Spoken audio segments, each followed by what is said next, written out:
제가 이제 외국에 이렇게 가다 보면 인도 가서도 제가 느꼈는데 손님을 초대하잖아요. 그리고 이제 식사 대접을 합니다. 그러면 주인이 같이 안 먹어요. 주인이 안 먹고요. 옆에 서가지고 계속 시중을 들어요. 다 끝날 때까지. 그게 너무 불편하더라고요. 그래서 같이 먹읍시다. 에? 안 앉아요. 여기는 이렇다고 끝까지 옆에서 식사할 때까지 다 이렇게 시중 들어주고 그런 모습을 보면서요. 이게 섬기는 게 이런 거구나. 응? 누군가를 위해서 뭔가를 한다라고 하는 것 자체가 자세와도 관련이 돼 있고 마음과도 관련이 돼 있어요. 결국에 봉사는 높아지면 못해요. 높아진 사람은 봉사하기가 어려워요. 낮아져야 돼요. 그래야 봉사라고 하는 것이 보여지게 되고 작은 봉사가 없어져요. 어떤 분은 봉사회장은 큰 직분이고 큰 봉사의 직분이고, 그리고 구역 총무는 그 부구역장은 작은 봉사의 직분이라고 착각하시는 분들이 있더라고요. 봉사가 뭔지를 모르는 거예요. 사람 앞에 드러나 있는 것은 크다고 생각하고 드러나지 않은 것은 작다고 생각을 해요. 드러나지 않은 것이 더 크다라고 하는 걸 아셔야 돼요. 보이지 않는 것이. 그래서 오른손으로 뭘 하면 왼손이 모르게 해야 되는 거예요. 그게 큰 거예요. 근데 어떤 사람은 뭘 하고 말을 해요. 이거 했어, 이랬어, 저랬어. 의미가 없는 거예요. 안 보여져야 되고 작아져야 되는 것이 하나님 앞에 더 큰 봉사예요. 그러면 봉사는 누구나 다 할 수 있죠. 구원받은 누구나 다 할 수 있죠. 특별히 일을 맡은 사람만 하는 게 봉사가 아니라는 겁니다. 그러면 내 옆에 있는 누군가를 챙기는 것부터 시작해가지고 그를 위해서 기도하는 거, 그리고 그가 신앙생활을 잘할 수 있도록 살펴주는 거. 특히 코로나 때문에 우리 어르신들 많이 어렵잖아요. 응? 전화라도 한번 해주고 또 찾아가고 때로는 음식도 좀 싸들고 가고, 이런 것들이 일일이 누가 시키지도 않는 것인데 자연스럽게 우리 안에서 이루어지고 있잖아요. 어떤 분이 아파요. 그러면 누군가가 막 가서 음식도 해다 주고 애들도 챙겨주고 말하지 않아도, 그게요 하나님이 정말 크게 보시는 봉사 중에 한 가지입니다. 봉사는 구원받은 누구나 할 수 있고 봉사라고 하는 개념이 안 들어가는 곳이 없는데, 그 중에 사도행전 21장을 찾아볼게요.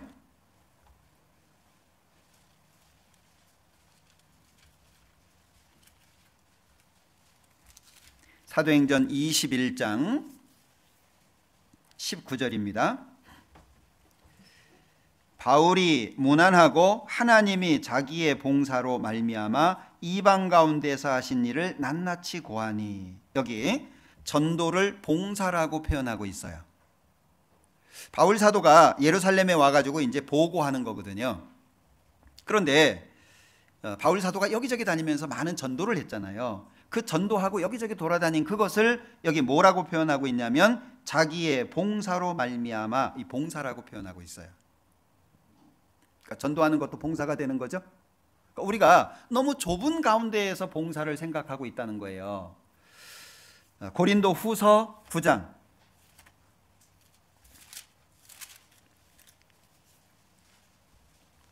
12절입니다.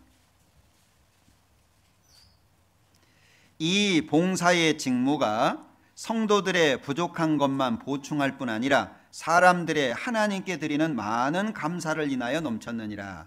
이 봉사의 직무가, 고린도후서 8장 9장은 헌금에 대한 내용입니다. 예루살렘에 기근이 왔어요. 그 기근을 위해서 이방 교회가 헌금을 모아서 도와주는 거예요. 그걸 바울 사도가 가지고 가잖아요. 그런데 이 봉사의 직무가 헌금하는 그 가운데에도 뭐가 포함되는 거예요?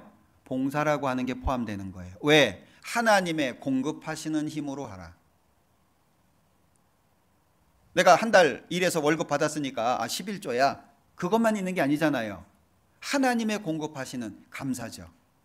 저는 개인적으로 주일날 여기저기 설교를 가기도 하고 그러는데, 주일날 제가 우리 교회에서 설교를 하거나 설교가 없이 교회에 있을 때에는 제 마음속에 내가 매 주일날 하나님 앞에 10,000원씩 헌금을 드려야 되겠다. 감사 헌금입니다. 주일 헌금.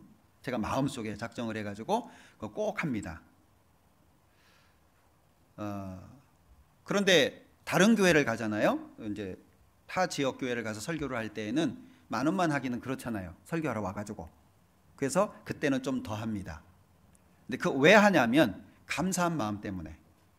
당연히 구원을 받은 사람으로서 헌금하는 것도 있지만 하나님이 나를 지켜주시고 보호해 주시고 지금 내가 이렇게 있을 수 있도록 함께 해주신 것이 감사하지 않나요? 더 많이 드리면 좋겠습니다. 그런데 꾸준한 게 좋으니까. 하나님이 뭐 집 팔아서 헌금하라는 얘기가 아니잖아요. 어떤 분들은, 제가 아는 분들 중에 이제 다른 교회에 있는 분인데요, 버스를 타고 오는 돈을 아껴요. 그거 헌금하시거든요. 어떤 돈보다 큰 액수입니다. 택시 타는데 버스를 타요. 그러니까 자기가 쓸 수 있는 돈을 아끼는 거죠. 그걸 하나님께 드려요. 그게 엄청 큰 돈입니다. 저는 개인적으로 그렇게 작정을 했다는 거예요. 하나님이 한 주간 살아가는 데 있어서 얼마나 도와주신 일이 많냐, 우린 상상할 수가 없죠. 그 감사한 마음을 담아서 10,000원이라고 하는 돈은 그냥 수단일 뿐이에요. 그러나 그 속에 뭐가 들어가죠? 하나님의 공급하시는 힘으로. 그게 들어가는 거예요. 그러니 넣을 때 정말 기분 좋아요. 너무너무 감사해요. 그런 마음으로 매주일, 혹시 제가 주일날 빠뜨려 가지고 뭐 상담을 하거나 뭐 이래 가지고 빠뜨려 가지고 못 하잖아요. 그 다음 주일에 얹어서 합니다. 가능하면 빠지지 않으려고 매주. 그래서 제 책상 위에는 주일 헌금 할 수 있는 주일 헌금 봉투가 이렇게 있어요. 제가 미리 이렇게 갖다 놓거든요. 왜? 하나님의 공급하시는 힘이 주어지면 못할 게 없어요. 못한다는 것은 하나님의 공급하시는 힘이 없어서 그러는 거예요. 왜 못해요? 구원을 받은 사람은 하나님의 자녀고 하나님께 속해 있는 사람이고 하나님이 얼마든지 부어줄 수 있어요. 그런데 하나님의 공급하시는 힘이 없으니까 봉사가 안 되는 거예요. 뭐죠? 교회를 생각하는 마음. 우리 코로나 초기 때 그랬대요. 교회당 못 오니까는요, 교회당을 이렇게 돌고 가시는 분들이 있었어요. 왜 와가지고 교회당을 돌아요? 네? 거기 왜 돌아요? 혹시 무너지라고 돈 것은 아니겠죠? 여리고 성도 아닌데? 마음이잖아요, 마음. 그게 공급하시는 힘이에요.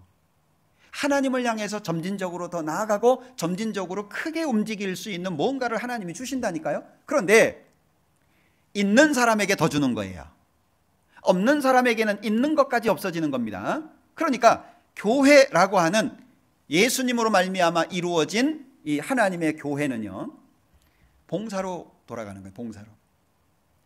교회에서 일일이 어떤 제도를 가지고 형제자매님들 사정을 다 돌아볼 수 없잖아요. 그걸 누가 해요? 옆에 있는 내가, 함께 있는 내가, 가까이 있는 내가.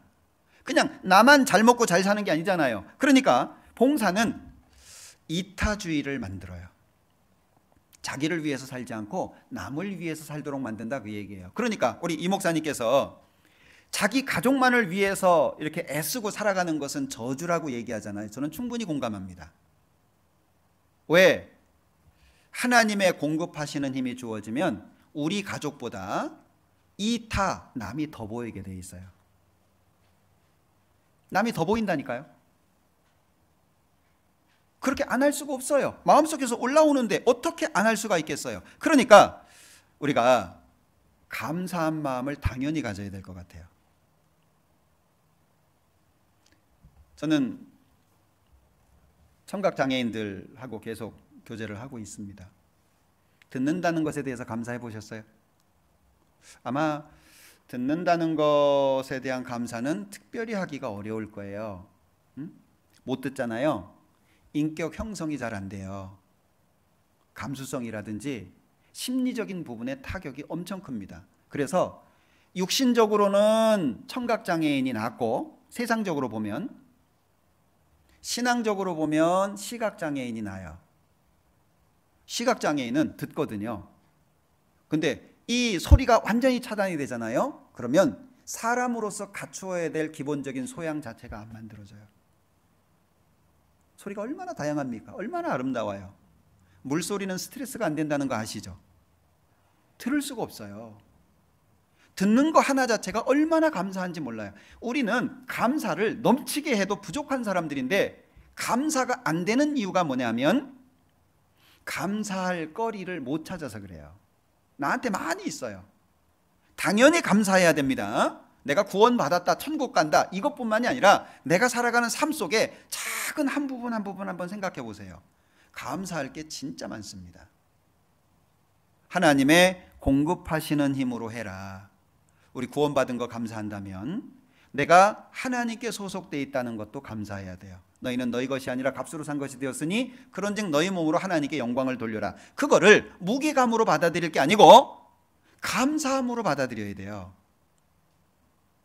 여러분들 이렇게 세상에서 뽑힌다, 착출되는 경우가 있잖아요. 응?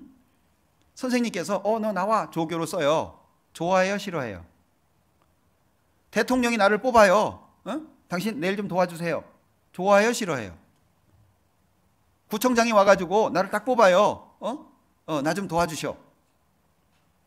하나님이 나를 뽑은 거예요. 너 내일 좀 같이 하자, 뽑은 거예요. 그걸 무게감으로 먹고 살기도 힘든데 하나님이 이것도 하라 그러고 저것도 하라 그러고 뭐 구원할 때는 언제고 뭐 이렇게 힘들게 살게 만드냐, 그게 아니고 감사가 돼야 돼. 그 감사할 조건이거든요.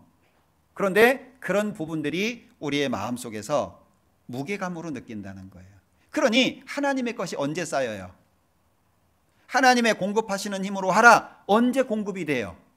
하나님을 향해서 좋은 마음이 안 되는데. 우리가 봉사에 대해서 좀 더 다른 마음을 가져야 되겠다라고 생각을 합니다. 더 적극적으로 내가 할 수 있는 것들이 많이 있습니다. 만물에 찍기보다 못한 나를 기억하시니까 감사해야 되겠죠? 그 누구보다 보잘것없는 내게 능력을 주시는 분이니까 감사해야 되겠죠. 한없이 작은 나의 작은 봉사를 기뻐하시니까 당연히 감사해야 되겠죠.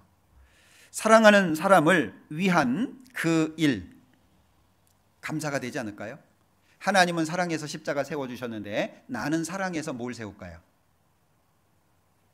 하나님은 나를 사랑해서 십자가를 세워주셨는데 나는 하나님 사랑하는데 뭘 세울까요? 말로만? 우리가 뭔가 고민해야 되는 이유라고 생각을 합니다. 전도도 봉사가 되죠. 헌금하는 것도 봉사가 됩니다. 옆에 누군가를 위해서 기도해주고 누군가를 돌봐주는 것도 봉사가 되죠. 서로 봉사하라. 그래서 말씀하시는 거예요.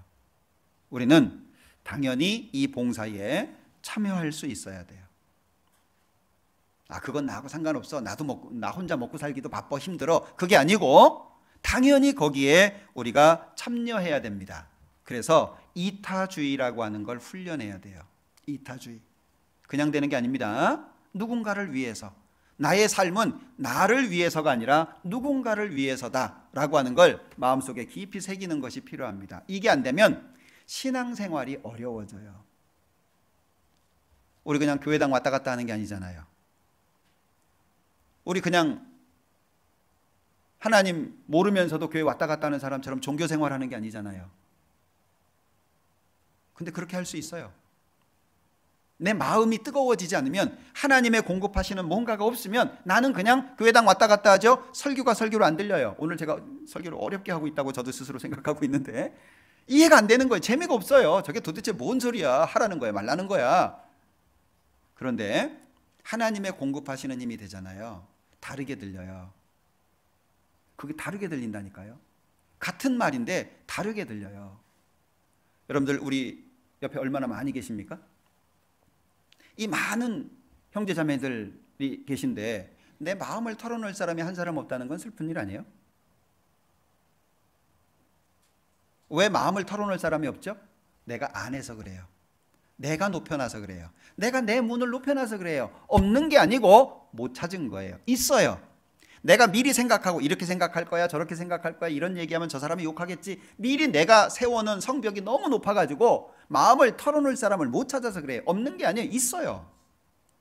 그러니까 우리 간증하면 울잖아요. 공감하잖아요. 같은 생각 가지고 함께 기도해 주잖아요. 있어요.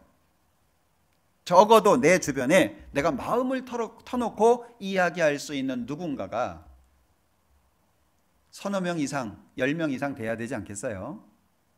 네? 그래야 만나면 뭐 사전에 준비 동작 없이 친해지잖아요. 마음이 통하니까.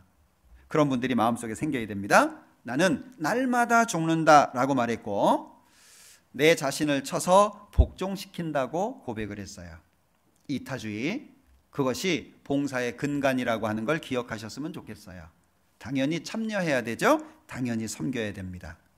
우리 이 봉사라고 하는 걸 제가 좀 자세하게 말씀을 드리려고 애를 썼는데 제가 말씀을 잘 못 드린 것 같아요. 예? 제가 이 속에 있는 거하고 나오는 말하고 좀 이게 뭐 좀 잘 안 맞는 것 같아요. 예? 그런데 이 제자들이 누가 크냐라고 싸울 때 예수님이 말씀해 주시잖아요. 앉아서 먹는 자가 큰데 나는 섬기고 있지 않냐.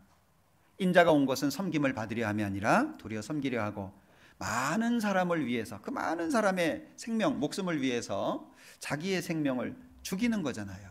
응? 그게 예수님이 이 땅에 오신 목적이잖아요. 많은 사람의 생명을 구원하기 위해서 자기의 생명을 지불하는, 그걸 위해서 예수님이 이 땅에 오셨습니다. 그래서 많은 사람의 대속물로 주기 위해서다라고 말씀하시잖아요. 그 안에 봉사가 있어요. 그러니까 봉사라고 하는 걸 정확하게 깨닫기 위해서는 필요한 게 뭐냐면 마태복음 20장 28절 그리고 누가복음 22장 27절을 좀 기억하셨으면 좋겠어요. 누가복음 22장 27절에서는 앉아서 먹는 자가 크지 않냐? 근데 나는 섬기는 자로 있다. 그리고 마태복음 20장 28절에서는 나는 섬김 받으려고 온 게 아니다. 섬겨주려고 왔다. 섬겨주는 방법이 뭐냐? 대신 죽는 거다. 자, 마지막으로 오늘 읽었던 베드로전서 4장 보겠습니다. 10절 11절 같이 읽겠습니다. 각각 은사를 받은 대로 하나님의 각양 은혜를 맡은 선한 청지기 같이 서로 봉사하라. 만일 누가 말하려면 하나님의 말씀을 하는 것 같이 하고 누가 봉사하려면 하나님의 공급하시는 힘으로 하는 것 같이 하라. 이는 범사에 예수 그리스도로 말미암아 하나님이 영광을 받으시게 하려 함이니 그에게 영광과 권능이 세세 무궁토록 있느니라. 아멘. 이 말씀 많이 좀 묵상하시고 우리가 진정한 봉사 가운데 하나님을 기쁘시게 하는 삶을 살았으면 좋겠습니다. 기도하겠습니다. 우리를 사랑하시는 자비로우신 주님 감사합니다. 우리가 무엇이 간데 우리를 구원하셔서 교회 안에 두시고 또 하나님이 기뻐하시는 일을 위해서 일할 수 있도록 두셨는지요. 그 사랑과 은혜가 너무나도 크고 감사하기에 이제 남은 생에 주님이 기뻐하시는 일을 하고자 합니다. 스스로 종이 되었던 바울 사도처럼, 그리고 진정한 상을 위해서 자기를 낮추었던, 쓸 수 있는 권리를 쓰지 않았던 바울 사도처럼, 또 약한 가운데 주님의 능력이 크다라고 하는 걸 발견했던 바울의 마음을 우리가 배우기를 원합니다. 주님 오시기에 가까운 이때 더욱 우리 자신을 하나님 앞에 신앙적으로 가꿀 수 있도록 도와주시고 서로 봉사라는 말씀처럼 서로를 섬기고 서로를 위해주고 남을 나보다 높이 여기는 마음을 가지고 교회 안에서 주님의 뜻을 행하기를 원합니다. 눈에 보여지는 봉사의 직분도 있지만 보여지지 않는 삶 속에 자그마한 봉사들이 많이 있음을 압니다. 서로가 서로에게 진정한 봉사자로서 살아갈 수 있도록 우리 서울 강서교회 일깨워 주시고 하나님의 더 큰 능력, 더 큰 영광을 경험할 수 있도록 도와주시기를 원합니다. 하나님의 공급하시는 힘이 우리 서울 강서교회에 충만할 수 있도록 축복해 주시고 도와주시옵소서. 예수님의 이름으로 기도합니다. 아멘.